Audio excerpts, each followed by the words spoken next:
I saw something today that said my 2018 self would not recognize my 2026 self. They would be flabbergasted.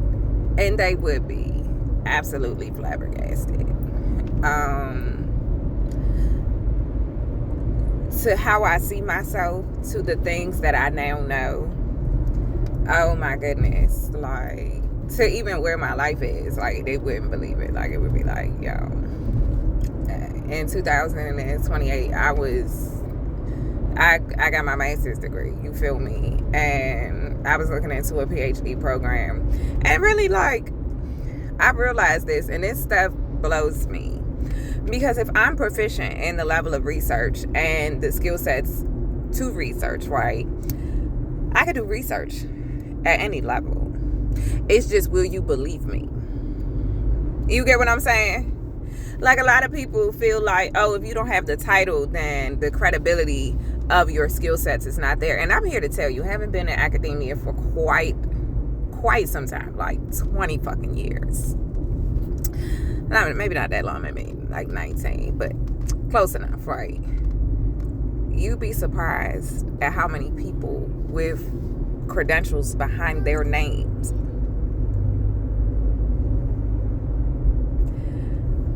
that are quite literally, you'd be like, oh my God, what the fuck is this? They could not lead their way out of a paper bag, baby. And I'm not trying to be mean or anything of that capacity, but oftentimes, a lot of times people get degrees for bumps in pay for positions or to maintain positions and things of that nature, but it does not mean that you are a good fit. I'm a firm believer that most people in leadership roles should not be in leadership roles. We clearly can see this. And you know why they should not be in leadership roles? Is because they're not a leader, they're a manager. And managers and leaders are two different things. A manager is someone who's going to consistently delegate the work to you. They're not going to get in there, get their hands dirty, and they're going to throw you under the bus. They're not going to own or take accountability for the team that they have assembled. You feel me? As a person who has watched this play out in real time, I mean, so much so that I was flabbergasted. I was like, oh my goodness. And not that it was done to me. It was done to another individual in their own business. And when I say they were throwing everybody under the bus, as opposed to owning the bullshit as a leader. As a leader, you own the bullshit. You own the deficiencies, and then you go have conversations later to see what took place, because regardless, at the end of the day, the task came to you. And then you began to, you feel me, you knew what was required, and then you began to delegate out or do whatever was necessary and assign tasks as appropriate and things of that nature, and do whatever portion of the project was required. But the checks and balances were up to you to establish. So if things didn't get done at the end of the day before a certain timeline, that's you. That's you. Regardless of who didn't do what didn't get done, that's still you. And I get, we talk about micromanaging and things of that nature. You don't even have to micromanage. You build in checkpoints. That's a project management component. You build checkpoints in. Hey, if there's a specific type of document that needs to be completed, you know what I'm going to do? I'm going to build in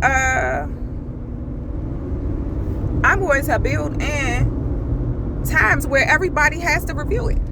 If you need signed off and approval from people, you need people to co-sign and verify documents and all this other stuff, baby, build that shit in the beginning.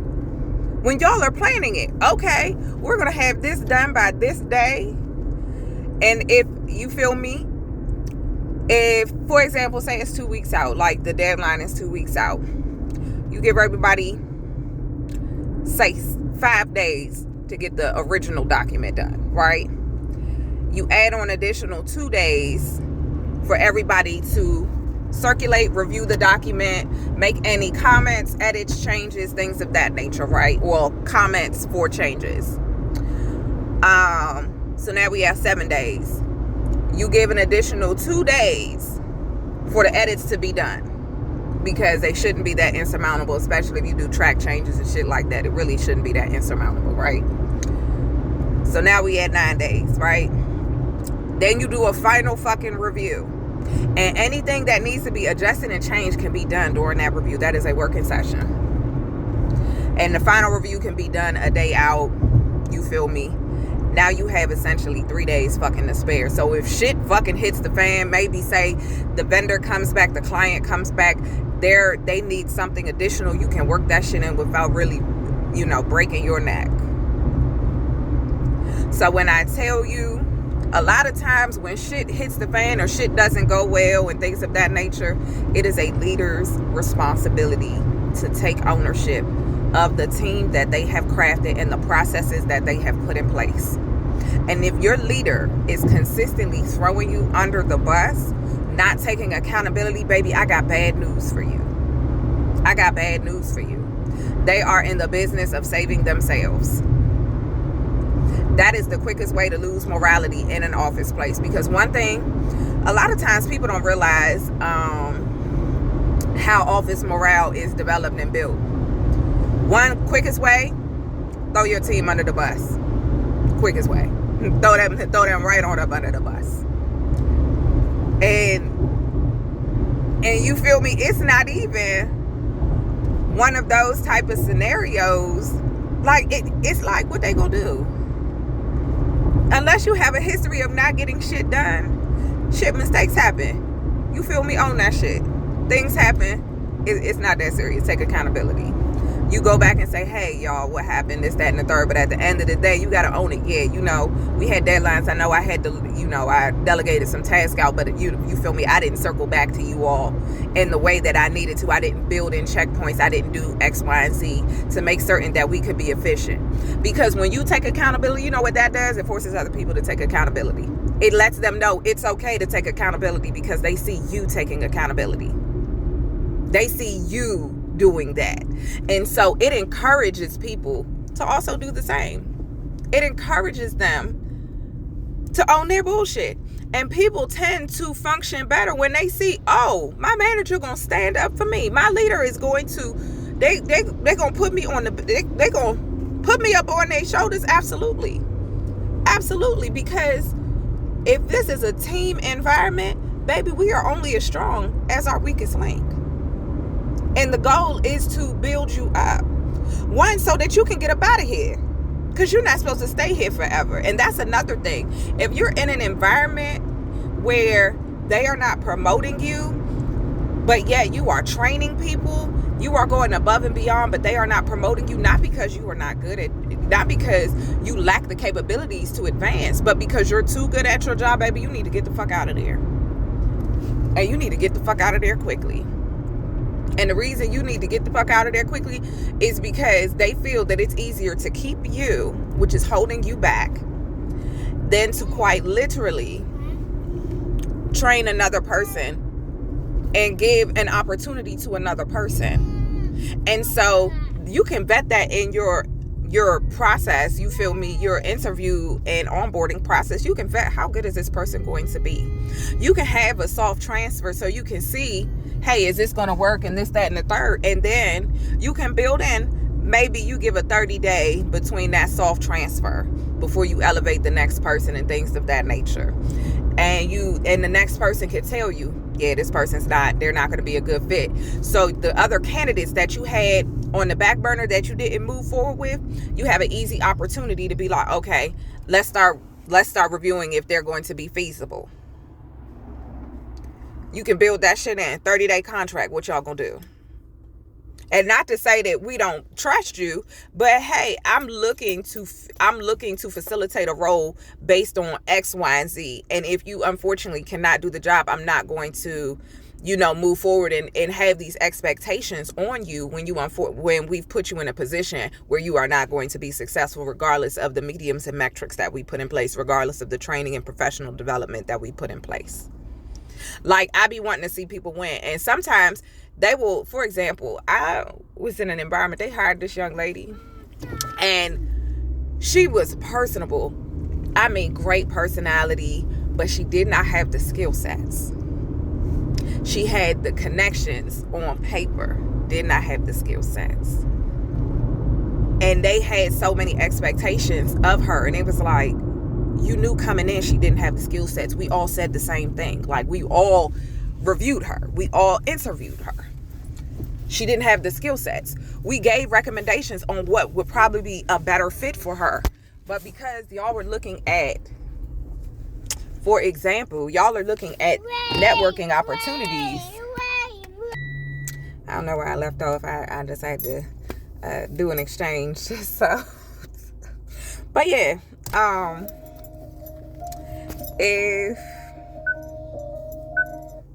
if you are in an environment, I was talking about the girl that was hired. Yes. So we told them, like, there was a process in place, and we told them, this is, you feel me, for this position though, this is not a good fit. One, because as an employer, you have to understand,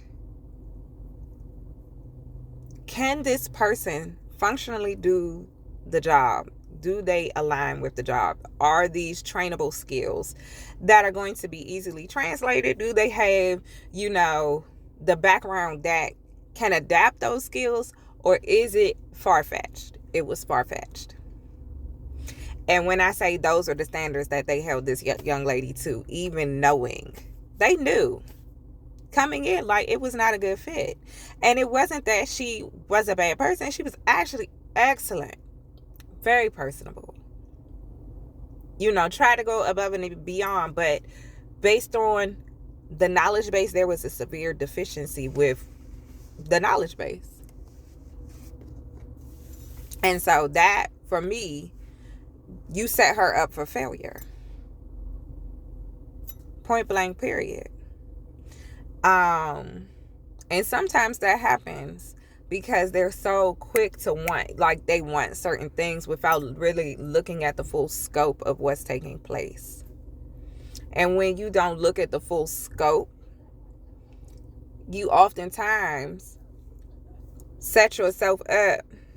You oftentimes not only set up the people that are looking to you to make functional and viable decisions, but you impact business continuity. You impact business processes.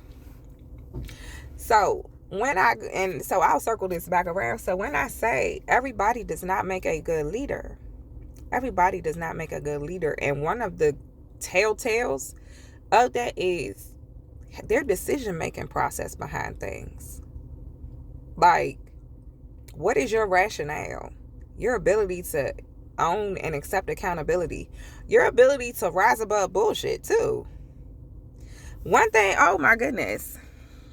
One thing, if you've ever worked in an environment where your leader is knee-deep in the gossip and the bullshit, get the fuck out of there. Get out of there expeditiously. You know why? That environment is toxic. It's toxic. And to participate, you're only as good as long as you have favor. To participate, you're only as good as you have favor. As long as you have favor, they will throw that ass under the bus real quick. That's why, like, personally, I don't get involved. Like, if I'm at work, I'm there to work.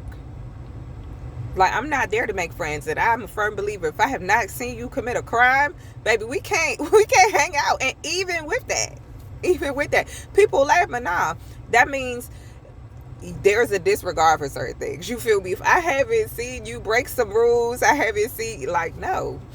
Like, when I go to a place of people, I block everybody from social media. Like, no, you cannot. No, we here to do work. That's what I'm here for. Yeah, we can, hey, hi, work. Now, if we happen to build rapport, I love that. I love that for us. But in environments where leadership is a problem, nah, it's not a safe space. It's not a safe space. So yeah, I look at that, and I look at the dynamics, you feel me, of environments.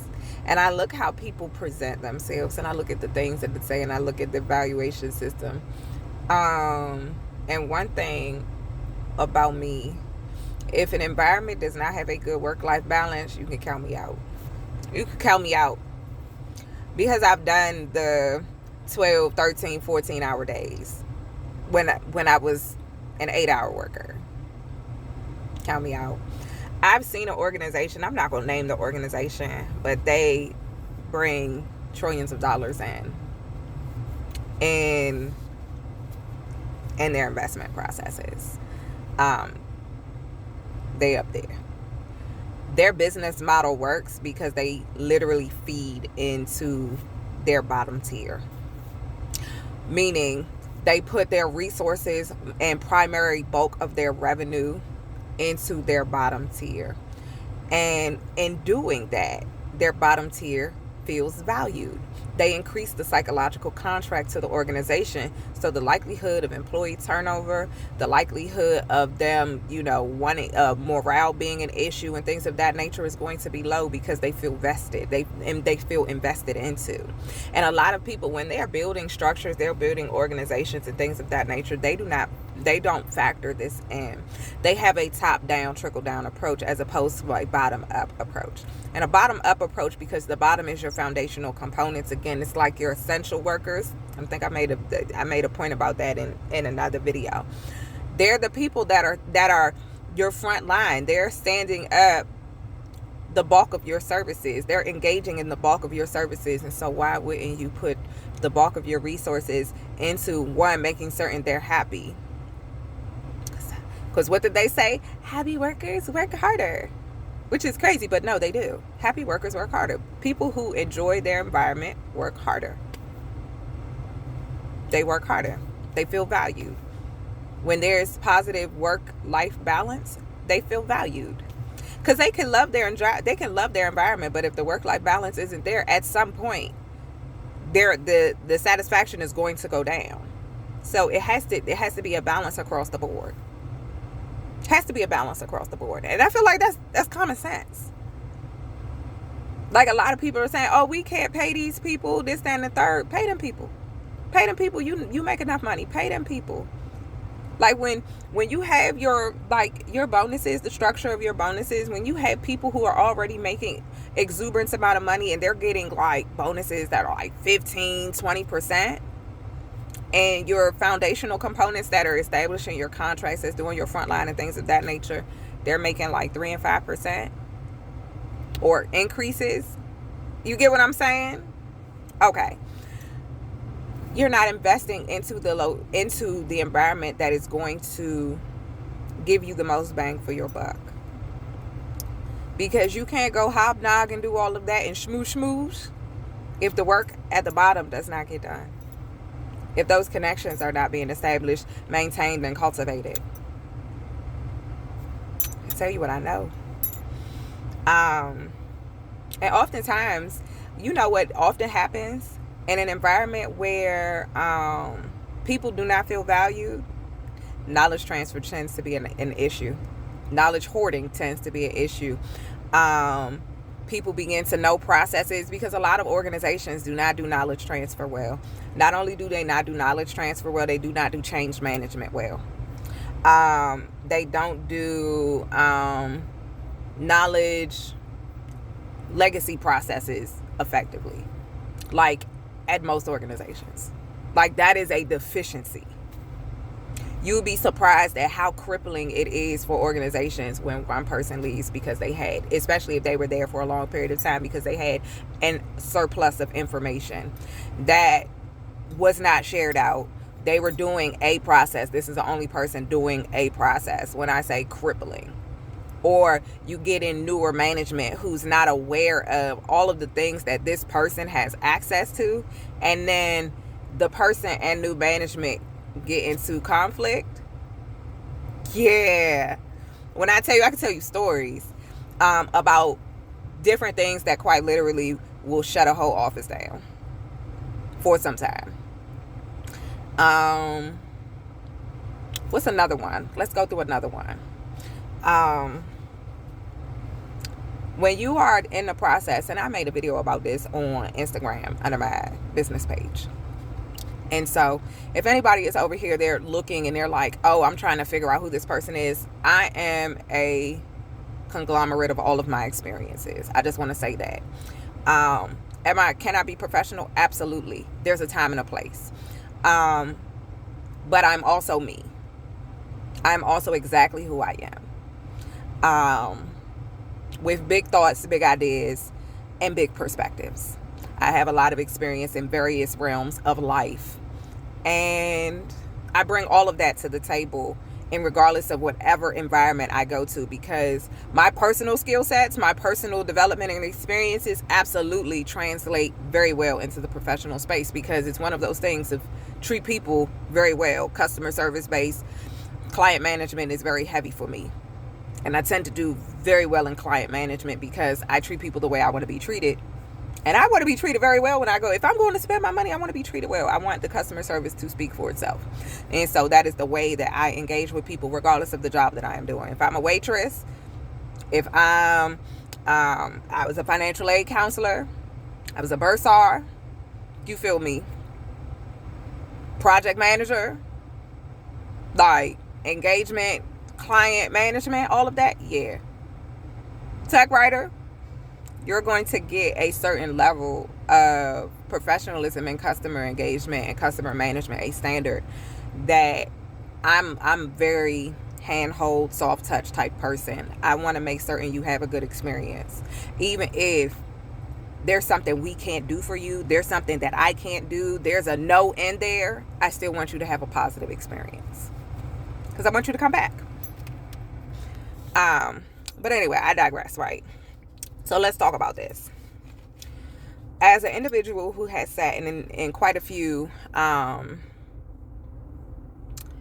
program development and partnership development and relationship development environments, and gone through the full life cycle of that, one thing that I will say, and have been involved in crippling impacts where critical people, due to discussions that took place prior to, or I was not a part of, or prior to me being there, please understand this. I don't care what the fuck you do. If the people who need to be in the room are not in the room, you are failing. Your process is going to fail somewhere. And it's going to fail somewhere because, unfortunately, a lot of leaders are not versed in the full scope of their processes. They can't be. And they can be to some extent, but they can't be. So they're not going to know the day-to-day. They may not know the system, processing and things. If they don't spend time in those office spaces, if they don't spend time doing the processes that, again, that foundational component is doing, they cannot answer the questions that need to be answered when you are developing, establishing partnerships and processes. When you are saying, is this possible? They cannot answer those questions. They're going to have to wait for someone else to answer those questions. And if your leaders are answering questions, yeah, they're hitting you with the blind spot, and they're not even owning their own deficiencies. That's another problem that you can tell. Is this an effective leader? Because we have conversations at certain levels where, okay, this sounds good, this, that, and the third. I know we work in these environments. I know these are the different systems that we utilize. However, the day-to-day processing, I'm not versed in that, because that's not what I've hired people to do those different tasks, and I'm very competent in their ability to do this work well. I don't want to speak on what is feasible in their office, timelines, things of that nature, because there might be things that are going on that impact whatever we're discussing. And so, hey, I like what we're talking here. Let's go ahead and schedule another meeting for such and such time frame so I can get the key people in the room, because based on what you're talking about, this sounds great. You feel me? But I want to make certain that it's a great fit for our organization, given what we're currently doing. If this is something that we can pivot to, if this is something that can be digested into our organization so that we can function in a more seamless process and be able to service our customers in a increased fashion. You want to be people that can say, hey, we need to have another discussion. We can't move forward with this right now. Critical. Because I'm telling you, processes stop. Contracts fail. You have dereliction of duty when the right people are not in the room. When the discussions are taking place at certain levels and it does not trickle down, because you'd hate to get to a level of a foundational level and they're like, yeah, we can't do that. And you've spent money already. You've spent thousands of dollars, tens of thousands, sometimes hundreds of thousands of dollars to implement a process, to go through a full RFP process, to do that full life cycle, which we know is sometimes can take anywhere from 3 to 6 to 9 to a year, sometimes 18 months, and you've gone through that full process. Baby, cussing everybody out. Cussing everybody out because you've wasted time. And sometimes you get the right people in the room and they can tell you, yeah, this organization, they're full of shit. They're talking about theoretical application. They have not gone through the life cycle. They do not have the experience in this environment. And this is how I know. Boom, boom, boom. I've had that happen. Had to be associated with an organization where we had to cut ties with because they were in theoretical application. They had never done the things that they had crafted. Whole processes, procedures, manuals, and things. They have crafted whole processes. We were essentially like their test subject in that area. And this is why it's very critical. You have key people in the room because they can catch the things that if you are not versed in that space, they can say, yeah, this doesn't make sense. You're not addressing this. This is something that you're going to have to look at. Or, hey, we have to address A, B, C, D. From a regulatory compliance standpoint, you're going to have to look at this. And just having a legal component in the room is generally not enough, because if there is specialized focuses or things of that nature, your legal is going to be good in certain areas, but they're not going to be good in other areas. They might be able to, okay, let's dissect this legal jargon. Let's dissect from a legal obligation or legal standpoint. This is what this looks like. But from a specialized focus, no, I can't touch that. I need y'all to understand this. Because you will craft whole processes, and your processes will be fundamentally flawed, fatally flawed processes, because you did not have the correct people in the room to be able to tell you this is either feasible or this is not. You need to look at this. You might need to pivot in this direction. These are the challenges that you are going to face given the road you are going down. These are you have to. And a lot of people are like, oh, well, no. Sometimes there are things that are either effective that you can either implement based on what systems are currently in place, and sometimes they are not. Sometimes they are not. And an effective leader is going to take the time to root that shit out. An ineffective leader is just going to move forward with, oh, we can figure it out. Yeah. And sometimes figuring it out costs you thousands, tens of thousands of dollars wasted, hundreds of thousands of dollars wasted, millions of dollars wasted.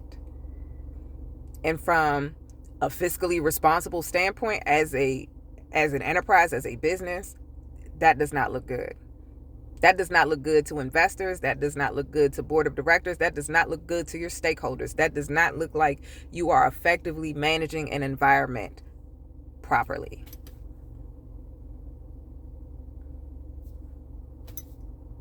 So those, just a little bit, slight deviation from some of the other things, but it was on my mind because, I deal in leadership development, client management, things of that nature, change management, organizational change management, just training and development, all of those different things, a lot of different skill sets. I've touched a lot of different spaces in life. And so I'm going to share the things that I know that can be critically impacting. So if this helped you, and these are things like when you're, going into interviews and things of that nature, these are questions you can ask, that you can formulate. When we talk about what's your leadership style to accountability? How does leadership take accountability? What does that look like? Can you give me a time or an example where you felt that leadership handled a problem effectively or ineffectively? Can you give me a time where, or what does a standardized work-life balance look like? What does, how do you all, what is the relationship between leadership and the various and the various teams in which they manage? Like, what does that look like? What is the relationship? What is the relationship with other departments? What are things that are commonly communicated back about this particular environment? You could go, there's all kind of stuff that you can ask, because I be wanting to know. I know me, I want to know. Because everybody wants the title of leader, and not everybody is effective in that space. Go, my little bun. But all right, y'all. Until next time, I'll talk to y'all later.